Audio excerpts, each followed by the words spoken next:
विद्यार्थ्यांना मोफत वह्या व खाऊचे वाटप ठिकाण खारघर। शिवसेना उद्धव बाळासाहेब ठाकरे पक्षप्रमुख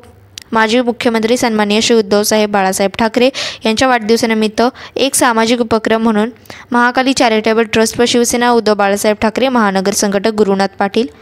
यांच्या संयुक्त विद्यमाने जिल्हा परिषद शाळा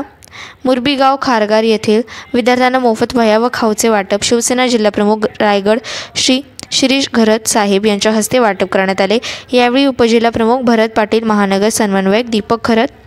महानगर प्रमुख अवचित राऊत, महानगर संघटक गुरुनाथ पाटील, उपमहानगर प्रमुख प्रकाश गायकवाड, शहर प्रमुख गुरु म्हात्रे, रामचंद्र देवरे, राजेश पेरडे, आयोजक व उपविभाग प्रमुख दत्ता दळवी, विभाग प्रमुख उत्तम बोरेवकर, आनंद वाळव, संतोष शिंदे, संतोष कटमणी, महिला आघाडी उपशहर संघटिका सो प्रिया वाडकर, विभाग संघटिका हुसनारा खान यांच्यासह शिवसेना पदाधिकारी व शिक्षक वृंद उपस्थित होते। अजिंक्य महाराष्ट्रांसोबत ठाणे जिल्हा प्रतिनिधी दौलत सरवणकर आणि कॅमेरामॅन गणेश दळवी।